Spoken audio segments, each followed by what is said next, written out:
Hello and welcome. You're watching AD4 TV Radio News Update, coming to you live from Abuja, Nigeria's capital. I am Adirayo Senami. Garba Shehu, the Senior Special Assistant on Media and Publicity to Nigeria's President Muhammadu Buhari, has said the first anniversary of the President's second term in office will be marked on a low-key, adding that the achievements of the government over the past 5 years will be displayed through digital platforms. And in the US social media network, Twitter has flagged President Donald Trump's handle for a second time within a week for his tweets, this time in respect of protests in Minneapolis over the death of George Floyd in police custody. The president had referred to the protesters as thugs and looters and gave the governor of the state permission to shoot them. Twitter says the president's tweet is inciting and capable of encouraging violence. In the meantime, the protests have spread to other American cities of Memphis and California. AD4 TV News will bring you details as the story unfolds. Meanwhile, earlier in the week, Mark Zuckerberg, the chief executive officer of Facebook, has condemned Twitter for flagging the US president's handle and fact-checking his tweets. Mark Zuckerberg said it is not the place of private companies to interfere with what people post online.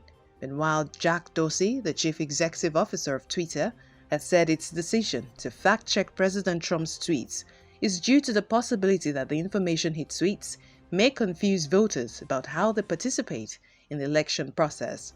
It is expected that there will be more reactions to the second flagging of President Trump's account by Twitter. We'll bring you more stories on this in our subsequent bulletins. Meanwhile, Rwanda's High Court has sentenced Ladislas Ntaganzwa, a former mayor in the country, to life imprisonment for his role in the 1994 genocide. Ntaganzwa has been found guilty of leading a series of massacres of Tutsi civilians, attack on a church, and orchestrating the rape of many women. In a related development, CNN correspondent Omar Jimenez and his crew were arrested live on TV by police in Minneapolis this Friday near the scene of Thursday night's protests. They were, however, released after more than an hour in custody after the head of CNN Worldwide, Jeff Zucker, spoke to Minnesota Governor Tim Walz, who apologized and said the arrests should not have happened. The Minneapolis Police Department had earlier denied any arrests until the video was played back on CNN. In Asia, over 200 schools in South Korea have been shut down a few days after they were reopened due to the rise in COVID-19 cases.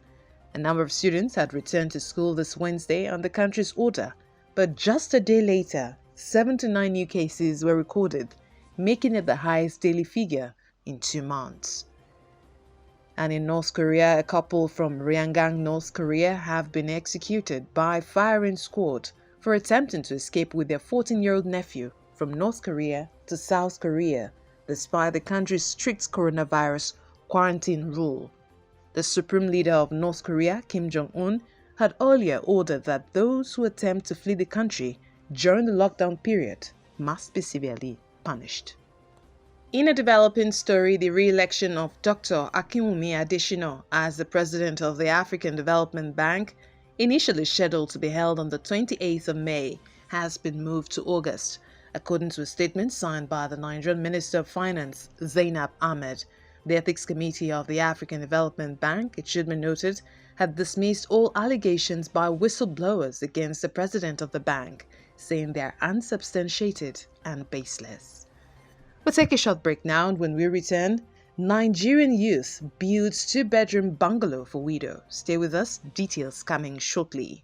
The Honorable Minister of Education, Malam Adamu Adamu, has directed that consequent to the approval of President Muhammadu Buhari for the funding of 6 medical simulation, research and training facilities in colleges of medicine, 1 per geopolitical zone in the country, through TED Fund, the facilities should include provision of molecular science laboratories with capacity for testing and diagnostics of COVID-19, Lassa fever, and related viral diseases. The Honorable Minister emphasized that besides ongoing research work in response to COVID-19 and similar diseases through the TED Fund National Research Fund, the research community of the Federal Ministry of Education should undertake any other sundry contributions in support of the commendable efforts of the Presidential Task Force (PTF) in responding to the threat of COVID-19 in Nigeria. He commended the initiatives of TED Fund in providing a special research grant window towards treatment or vaccine against COVID-19. Additionally, he assured the fund that the federal government will continue to support relevant research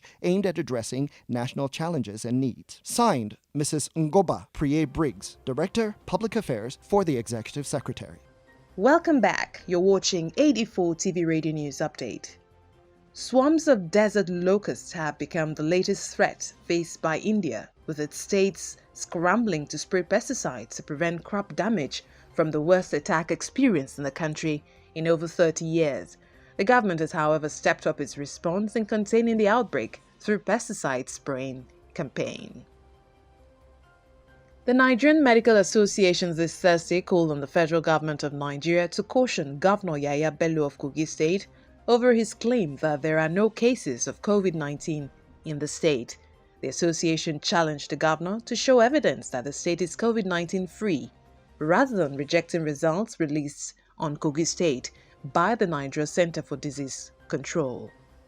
In another development, the Lagos State Commissioner for Wealth Creation and Employment, Yetunde Arobieke, this Thursday said the State Cash Transfer Unit for the National Cash Transfer Program has been established by the state government, which will make monthly conditional cash transfers of 5,000 naira, an equivalent of $13 to each household in Lagos State. Nia Patrick, a National Youth Service School member in Nigeria, has built a 2-bedroom bungalow for a widow in Nia community in the Kwano local government area of Abia State, Nigeria, as part of his community development service. Speaking at the commissioning of the building, the National Youth Service School State Coordinator, Lady Bona Fashaki, applauded the core member for being a good ambassador of the service. The widow, Blessing Onyekwere, has expressed gratitude to the core member for this kind and laudable gesture. And that's it on 84 TV Radio News Update, coming to you live from Abuja, Nigeria's capital. You can join the conversation on our website at www.84tvradio.com. Please follow us on our social media platforms at 84 TV Radio on Facebook, Twitter, LinkedIn and Instagram. Please subscribe to our YouTube channel at 84 TV Radio. Many thanks for watching. I am Adirayo Senami.